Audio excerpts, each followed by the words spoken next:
Hello learners, आज जो topic हम लोग लेके आए हैं अगेन हम लोग जो ट्रिग्नोमेट्री लास्ट लेक्चर में प्रीवियस लेक्चर में जो हम लोग कर रहे थे उसको आज हम लोग एक्सटेंड करेंगे। तो मेरा नाम है ब्रह्मानंद सिंह और आइए हम लोग अपने टॉपिक की ओर बढ़ते हैं। लास्ट लेक्चर में जो हमने देखा था उसका एक क्विक रिकैप ले लेते हैं। तो हमने देखा था कि हमारे पास कोई एक certain given right angle triangle है। यहाँ पे हम एज्यूम कर रहे हैं the triangle is R S T.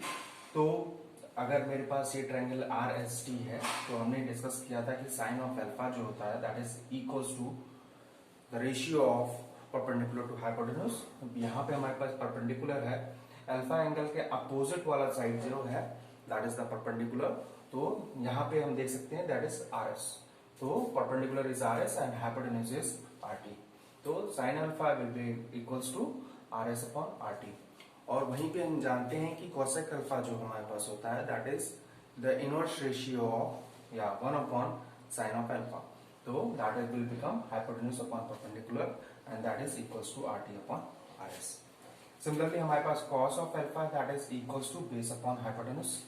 और यहाँ पे हमारे पास बेस जैसा कि हम देख सकते हैं दैट इज एस टी और जो हाइपोटेन्यूज अगेन आर टी। तो that will become S T upon R T. और उसके बाद सेक अल्फा हम जैसे देखते हैं that is inverse ratio of cos of alpha. तो that will become hypotenuse upon base and that is equals to R T upon S T. वहीं पे tan ऑफ अल्फा की हम बात करें तो tan of alpha is perpendicular upon base. तो perpendicular is R S और बेस इज एस टी।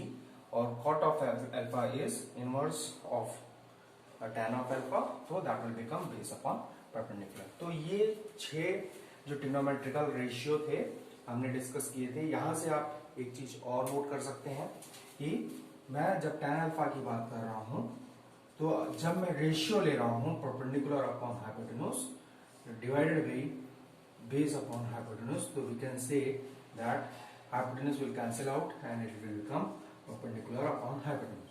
तो हमारे पास रेशियो सेम आ रहा है।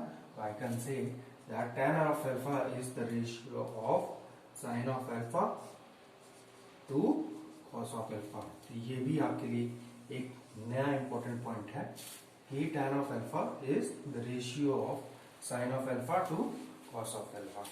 तो ये हमारे पास लास्ट लेक्चर का रिकैप है। तो आइए, और हमने एक प्रॉब्लम भी देखा था। मैंने एक प्रॉब्लम आप लोगों को दिया था जो कि सॉल्व करने के लिए, तो उस प्रॉब्लम को भी हम लोग ले लेते हैं और उसके बाद आज की क्लास के लिए हम लोग आगे बढ़ते हैं। तो यहाँ पे हमारे पास गिवन था sine of alpha is 13 sine of A is equals to 12। तो यहाँ से मैं क्या लिख सकता हूँ, sine of A is equals to 12 upon 13। तो हमारे पास मैं जानता हूँ कि अगेन जो रेशियो है साइन ऑफ ए का that is going to be perpendicular upon hypotenuse. तो मेरे पास परपेंडिकुलर है that is going to be 12, hypotenuse is going to be 13। तो मेरे पास परपेंडिकुलर और हाइपोटेन्यूज आ चुका है, मुझे बेस निकालना पड़ेगा। Base is going to be under root of hypotenuse square minus perpendicular square. जैसा कि आप लोग जानते हैं कि hypotenuse square is perpendicular square plus base square. You can use the Pythagoras theorem और वहां से हम लोग ये स्टेटमेंट लिख सकते हैं। तो अभी यहाँ पे हमारे पास जो हाइपोटेन्यूज है दैट इज 13, तो that will become 13 square minus perpendicular square is 12 square and that will become 25 and that is equals to 5। तो यहाँ पे that is 169 minus 144, so that is going to be 25 and that is if we are going to take under root of it that is going to be 5। तो हमारे पास base आ चुका है 5। तो अब मैं बात करता हूँ जल्दी जल्दी। कॉस ऑफ ए की मैं बात करूँ तो that is going to be base upon hypotenuse. तो हमारे पास बेस क्या है, बेस ऑलरेडी हम कैलकुलेट कर सकते हैं। हमारे पास हाइपोटेन्यूज ऑलरेडी गिवन है दैट इज 13। तो tan ऑफ अल्फा की मैं बात कर लेता हूँ, tan ऑफ ए की सॉरी। तो that will become perpendicular upon base और हमारे पास परपेंडिकुलर जो गिवन है दैट इज 12 और बेस जो गिवन है दैट इज 5। और जैसे ही हम इन तीनों को रेशियो को निकालते हैं और इसका इनवर्स लेते हैं we will get the other 3 ratios तो अदर थ्री रेशियोज को हम लोग भी निकाल लेते हैं। cosec of a will becomes 13/12 और हमारे पास sec of a will become 13/5 और जो हमारे पास tan ऑफ a आएगा, सॉरी cot ऑफ a, हमारे पास जो लास्ट डिनोमिनेटर रेशियो है that is cot of a and that will be equals to 5/12। तो ये रहा आपके पास न्यूमेरिकल जो हमने लास्ट लेक्चर में, प्रीवियस लेक्चर में देखा था। तो आप लोग जल्दी से इसको नोट डाउन कर लीजिए, उसके बाद हम लोग आगे नेक्स्ट प्रॉब्लम पे बढ़ेंगे। तो आपके सामने अब ये 3 प्रॉब्लम हैं जिसको आप लोग 1 मिनट वीडियो को पॉज करके नोट डाउन कर लीजिए and try it out on your own.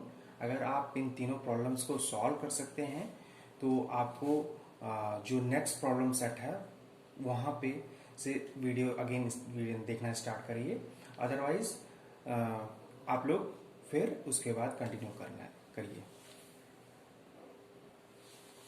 तो आइए अब हम लोग अपने फर्स्ट प्रॉब्लम का सॉल्यूशन देखते हैं। तो इसमें हमको ऑलरेडी गिवन है कि cos of alpha is equals to 5/13 और cos ऑफ बीटा इज 3/5 और हमको कैलकुलेट करना है लेंथ ऑफ बीडी, तो we have to calculate this length.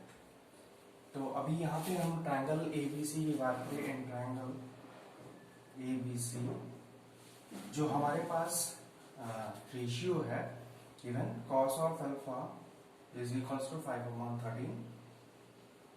तो हम ये देख सकते हैं कि यहाँ पे हमारे पास that will become base upon hypotenuse. तो अगर मैं एज्यूम करूं दिस बेस ऑन हाइपोटेन्यूज तो हमको यहाँ पे ऑलरेडी गिवन है द परपेंडिकुलर। तो ये हमारे पास होगा base, this is going to be the base of this triangle और ये होगा हमारे पास परपेंडिकुलर और ये होगा हाइपोटेन्यूज। तो यहाँ पे हमको जो परपेंडिकुलर गिवन है, हम अगर देखेंगे कि इसके मतलब इसका यूज करके अगर मैं इसको फाइंड आउट कर सकता हूँ, दैट मीन्स कि जो हमारे पास गिवन रेशियोज है वो करेक्ट है। तो let us assume the base is 5 और जो हाइपोटेन्यूज है दैट इज इक्वल्स टू 13। तो मैं यहाँ से परपेंडिकुलर निकाल सकता हूँ। Perpendicular will be under root of hypotenuse square minus base square. Hypotenuse square is going to be 13,169 minus base square is 25 and that is going to be under root 144. तो यहाँ से हम देख सकते हैं कि हमारे पास जो परपेंडिकुलर है that is equals to 12 metre. तो मेरे पास this is base is going to be 5 metre. अब मैं इसको रिप्लेस कर लेता हूँ और जो हमारे पास हाइपोटेन्यूज होगा, जो हाइपोटेन्यूज है that is 13 मीटर। तो यहां से हमने फाइंड आउट कर लिया all 3 sides, this is going to be 13 metre. तो इसके बाद हम कोई भी रेशियो निकाल सकते हैं इस ट्रायंगल ABC में। अब जो हमको डील करना है इन ट्रायंगल CDE, तो हम बात कर लेते हैं अब। तो हमारे पास यहां से परपेंडिकुलर जो आ गया दैट इज 12 मीटर। तो इन ट्रायंगल हमारे पास जो है दैट इज CDE, तो हम वहां पे हमको दिया हुआ है cos of beta is equals to 3/5। तो यहां से हम देखते हैं कि that is becoming base upon hypotenuse. तो अब अगर मैं यहां से परपेंडिकुलर कैलकुलेट करूं तो क्या होगा, 25 minus 9 that is going to be 16 under root 16 and that is going to be 4। But यहाँ पे जो हमारे पास वैल्यू आ रही है 4 metre, that is not matching with 8 metre. तो यहां से हम देख सकते हैं कि मेरे पास जो यहां से हमको कॉन्सेप्ट मिल रहा है कि we can have different triangles with same angles. तो यहाँ पे हमको जो बीटा का मेजरमेंट दिया हुआ है, ये जो है हमारे पास दिस एंगल, और जो दूसरा ट्रायंगल हमारे पास बनेगा इसमें हमारे पास जो बेस होगा दैट इज 3, जो हाइपोटेन्यूज है 5 और this is going to be 4। और यहां से हम देख सकते हैं कि जब हम रेशियो निकालेंगे this beta will be equals to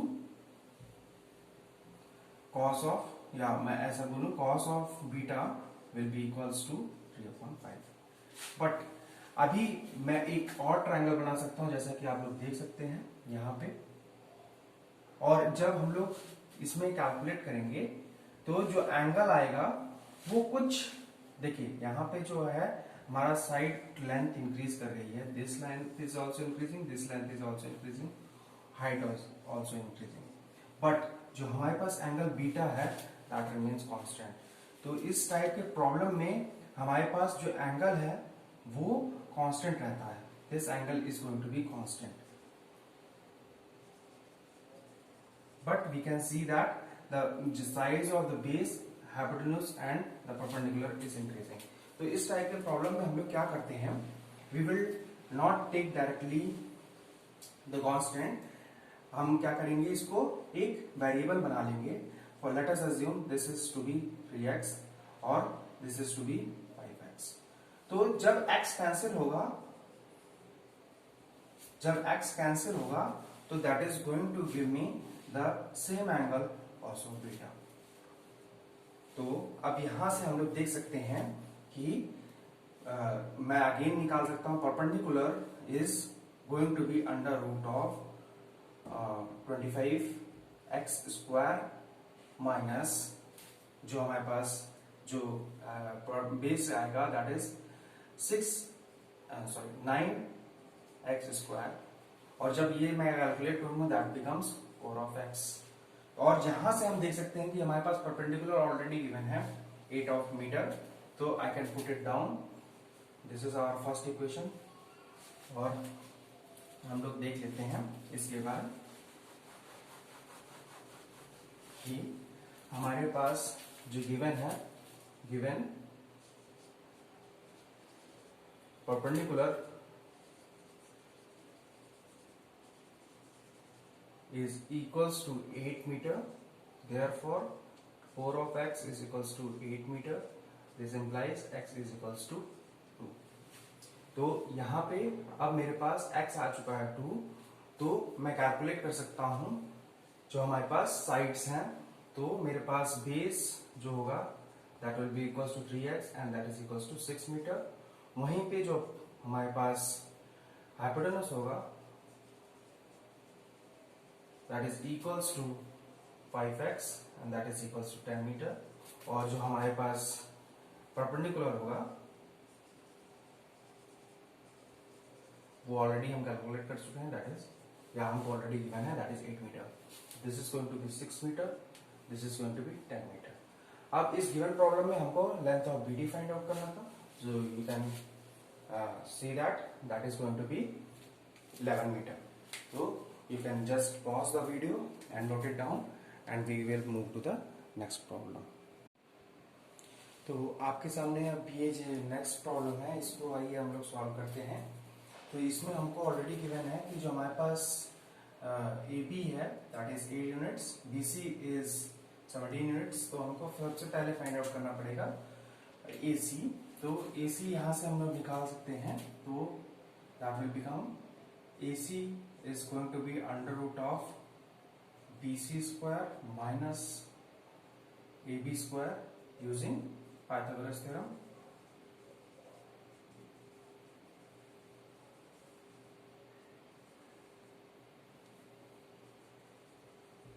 और अभी जो होगा that is under root of 17 square minus 8 square, that is going to be under root 225 और that is going to be 15 units.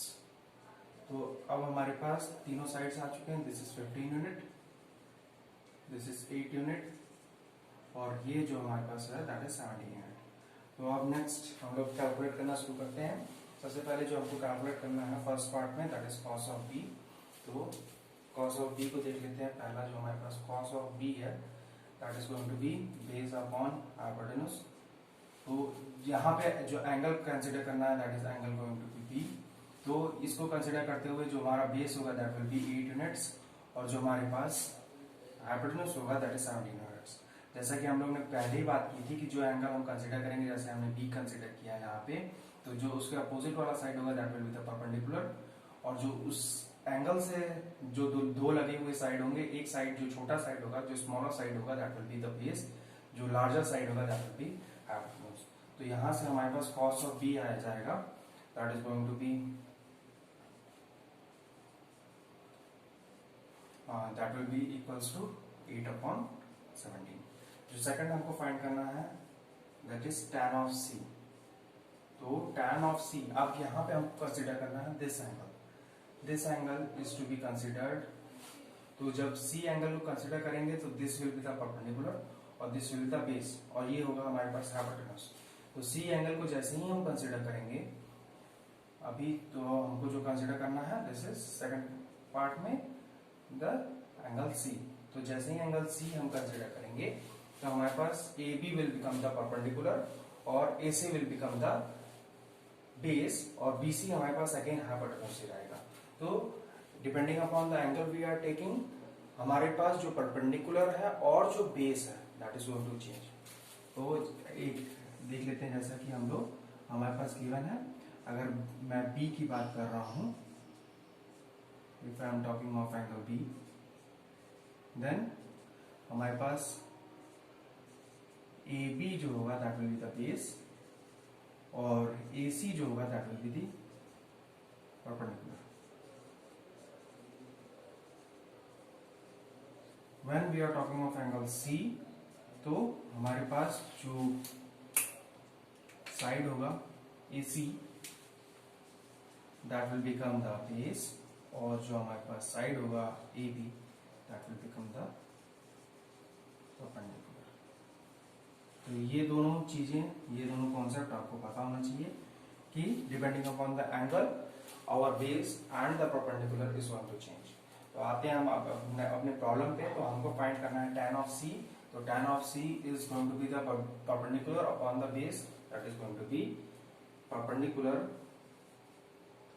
divided by the base, that is going to be perpendicular is 8 units, और जो हमारे पास base होगा that is 15 units, तो that will become 8/15। तो आप लोग इसको नोट कर लीजिए, उसके बाद फिर हम लोग नेक्स्ट प्रॉब्लम पे पढ़ते हैं।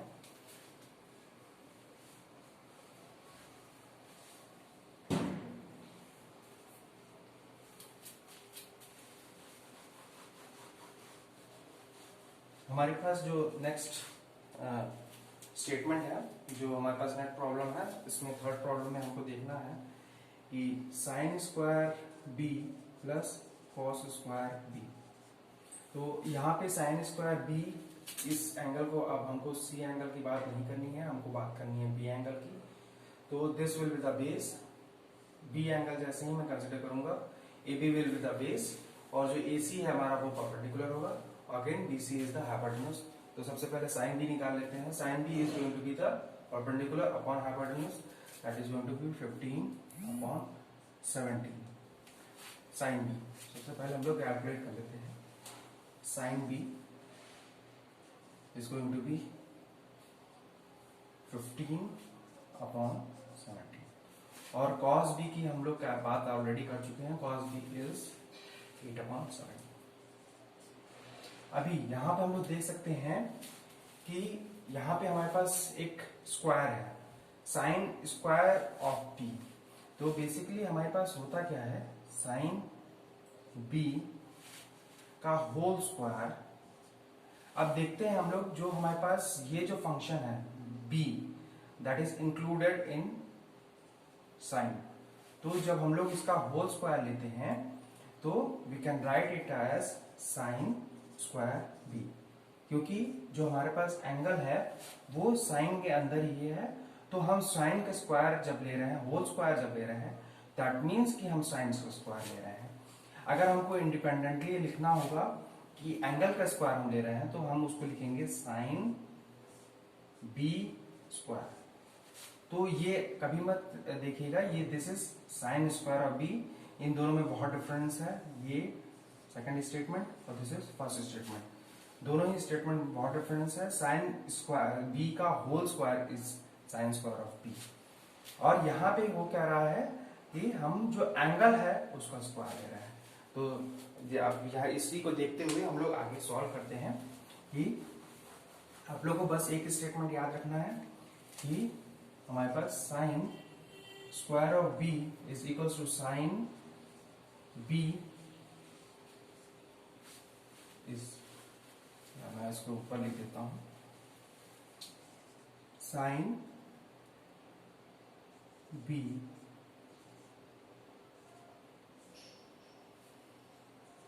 Is equals to sine B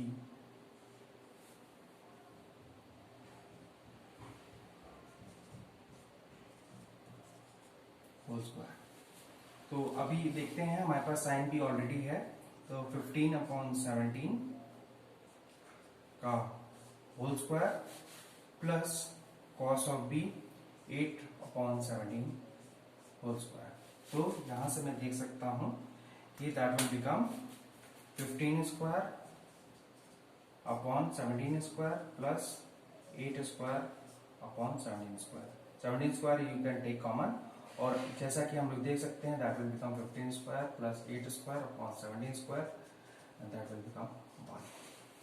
तो ये जो है आप देख रहे हैं कि जो हमारे पास वैल्यू आ चुकी है साइन स्क्वायर बी और कॉस स्क्वायर बी की, दैट इज इक्वल्स टू 1। तो ये दिस इज अ ट्रिग्नोमेट्रिक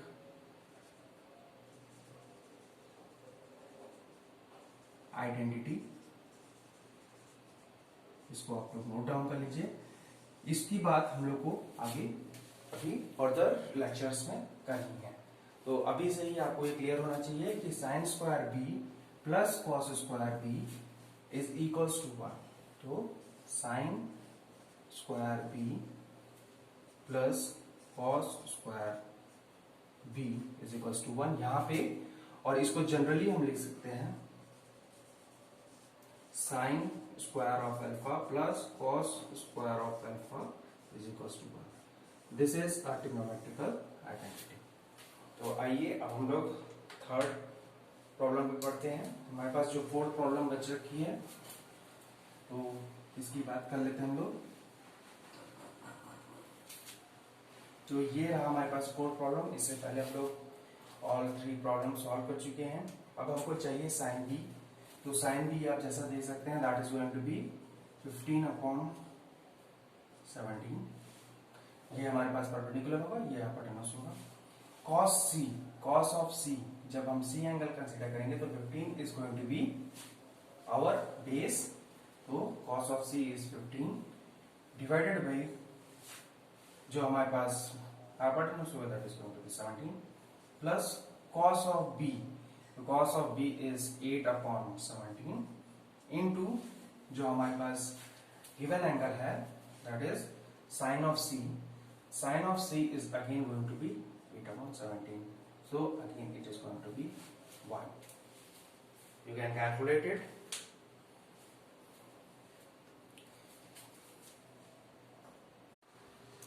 ये जो नेक्स्ट प्रॉब्लम है that is the problem number 3 जो हमने देखा था। आइए आप इसको सॉल्व करते हैं। तो इन ट्राइंगल हम लोग देखें, जो हमारे पास ट्राइंगल है ए डी बी, उसमें सबसे पहले हमको side find A B find करना पड़ेगा। तो हम लोग देखते हैं कि यहाँ पे हमारे पास जो ए बी है, A B square will be equals to under root of A D square plus B D square, that is equals to under root of 3 square plus 4 square, and that is going to be under root of 25, and that is 5. So this side is our 5 units. वहीं पे अगर मैं triangle जो मेरे पास B D और सी की बात कर रहा हूँ तो मुझे डीसी साइड चाहिए।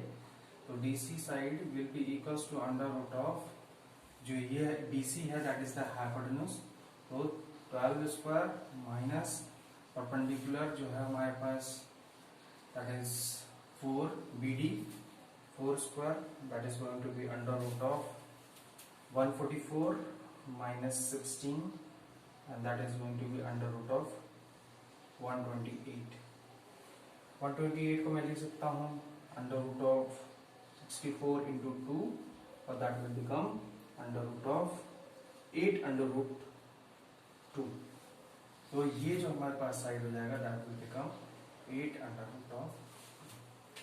तो आइए अब नेक्स्ट प्रॉब्लम हम लोग देखते हैं। जो हमारे पास पहला है प्रॉब्लम, कॉस ऑफ ए हमको फाइंड आउट करना है।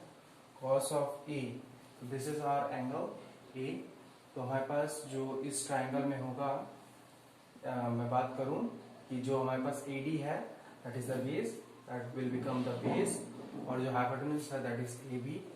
तो यहां से मैं लिख सकता हूं cos of A will become 3/5। जो हमारे पास सेकंड है उसमें हमको फाइंड करना है cosec of A. Cosec of A हम जैसा कि जानते हैं that will be inverse of 1/sin of A. या तो आप इससे फाइंड कर सकते हैं या फिर हम लिख सकते हैं that will become hypotenuse divided by perpendicular. तो अभी यहाँ पे हमारे पास जो ट्रायंगल में बात करूँ, जो हाइपोटेन्यूज है दैट इज 5, और जो हम ट्रायंगल ए को कंसिडर करते हुए जो हमारा परपेंडिकुलर है दैट इज बी डी। तो बी डी जो हमारे पास परपेंडिकुलर है उसको लिख लीजिए, हाइपोटेन्यूज इज 5 यूनिट्स, और जो हमारे पास परपेंडिकुलर आएगा दैट विल बी 4 यूनिट्स। तो ये दोनों प्रॉब्लम हो गए आपके। नेक्स्ट चलिए इसके बाद हम लोग तीसरा प्रॉब्लम देखते हैं। Third problem is tan square of A minus sec square of A. तो tan स्क्वायर ऑफ ए यानी हमको फाइंड करना है tan a whole square minus sec a whole square.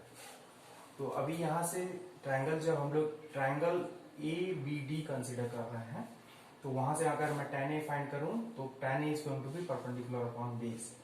तो परपेंडिकुलर अपॉन बेस यानी 4/3 होल स्क्वायर माइनस, अब sec a की मैं बात कर रहा हूं, sec a is 1/cos a, और cos a ऑलरेडी हम लोग फाइंड कर चुके हैं 3/5। तो sec a मैं लिख सकता हूं that is going to be 5/3।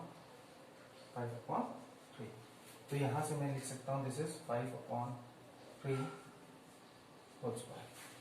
तो यहां से हम देख सकते हैं that is going to be 4 square upon 3 square minus 5 square upon 3 square. 3 square you can take common, और जब हम लोग बात करेंगे कि 4 स्क्वायर जो है ये अब ये सब्सट्रैक्ट करेंगे तो 16 माइनस 25 डिवाइडेड बाई 3 स्क्वायर, और that is going to be equals to minus 9/9, और दैट विल बिकम 1। तो इससे हमको क्या पता चल रहा है कि अगर मैं इसी स्टेटमेंट को दूसरी तरह से लिख दूं, आइए हम लोग इसको देखते हैं आगे, कि अगर मेरे पास जो थर्ड स्टेटमेंट था, अभी जो थर्ड स्टेटमेंट था that is tan square A minus sec square A that is equals to -1, ये हम देख चुके हैं।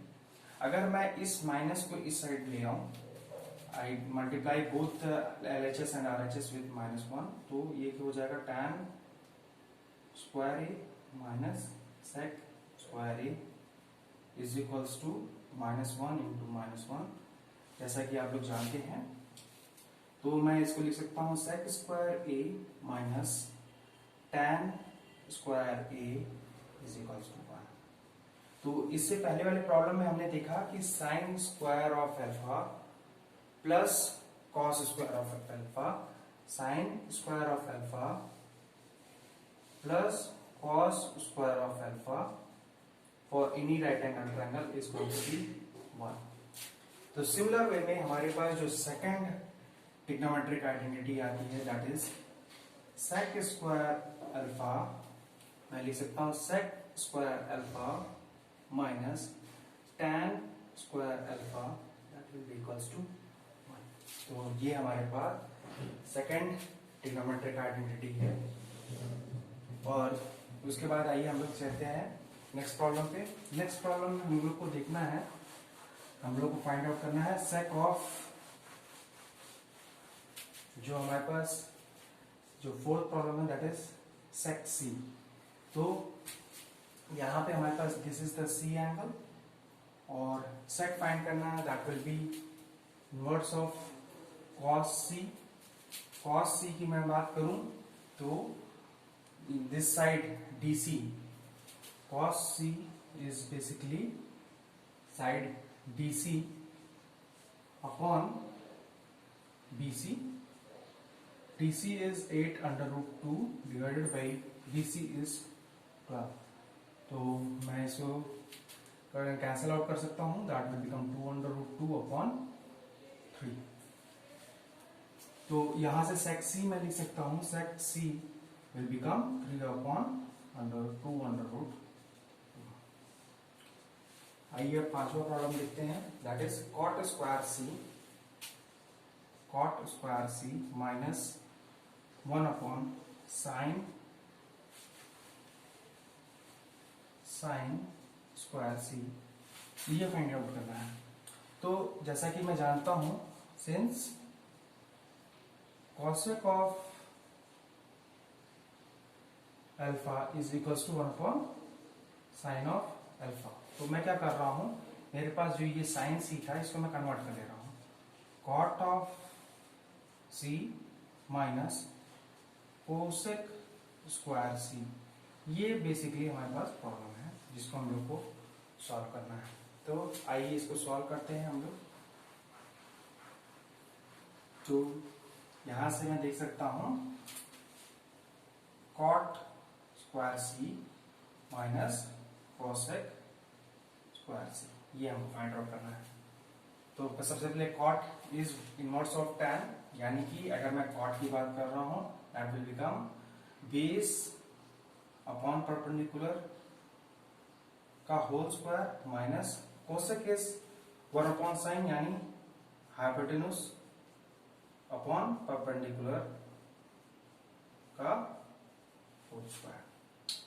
तो बेस इस ट्रायंगल में हम देख सकते हैं that is going to be 8 under root 2, तो ये हो जाएगा हमारे पास 8 under root 2 divided by 4 is the perpendicular, तो इसका square minus hypotenuse is 12 upon perpendicular is 4 का होल स्क्वायर।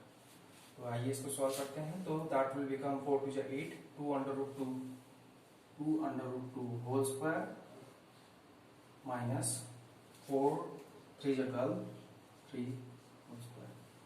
तो यहां से हम देख सकते हैं that will become 8 minus 9 and that will become minus of 1। तो अगेन मेरे पास मैं वही काम करने जा रहा हूं,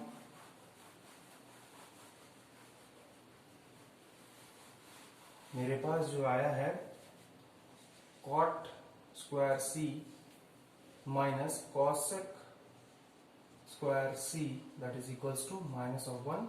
माइनस 1 जैसे ही मैं दोनों साइड से मल्टीप्लाई करूंगा, I will by multiplying -1 on both side, we have cosec square c minus cot square c, that will become 1। तो ये जो है मैं इसको जनरलाइज कर सकता हूं, cosec square alpha minus cot square alpha is equals to 1। तो अब मेरे पास यहां से हमारे पास टेक अवे क्या है, हम लोग ट्रिग्नोमेट्रिकल आइडेंटिटीज को देख लेते हैं। हमारे पास 3 बेसिक ट्रिग्नोमेट्रिकल आइडेंटिटीज है। फर्स्ट वन इज, जो कि हम यहां दे सकते हैं, sine square alpha plus cos square alpha is equals to 1। Second identity जो है that is sec square alpha minus tan square alpha is equals to 1, और जो थर्ड आइडेंटिटी है हमारे पास that is cosec square alpha minus cot square alpha is equals to 1। और जैसा कि हम लोग ये तीनों ही आइडेंटिटी ऑलरेडी प्रूव कर चुके हैं, तो आप लोग को ये तीनों ट्रिग्नोमेट्रिकल आइडेंटिटी हमेशा ही याद रहना चाहिए, क्योंकि ये जो है हमारे आगे आने वाले चैप्टर्स में बहुत ही काम आने वाली हैं। तो आज हमने जो बेसिकली 3 प्रॉब्लम सॉल्व किए हैं, उसमें हमने तीनों ट्रिग्नोमेट्रिकल आइडेंटिटीज को प्रूव किया है by the help of numerical. अब जो आपके सामने प्रॉब्लम है वो आपको एक गिवन ट्रायंगल एबीसी में, जिसमें आपको एंगल सी जो दिया हुआ है दैट इज अल्फा दिया हुआ है, तो you have to try out and try to prove all 3 identities. और आपके लिए जो नेक्स्ट प्रॉब्लम है उसमें हमको जो गिवन है that is sec of a is equal to under root 2, तो हमको कैलकुलेट करना है इस फंक्शन की वैल्यू। और अब ये जो प्रॉब्लम है आप लोग के पास प्रॉब्लम नंबर 2, इसको सॉल्व कर सकते हैं, और इसका जो आंसर है वो आप लोग नीचे कमेंट बॉक्स में आप लोग लिख सकते हैं।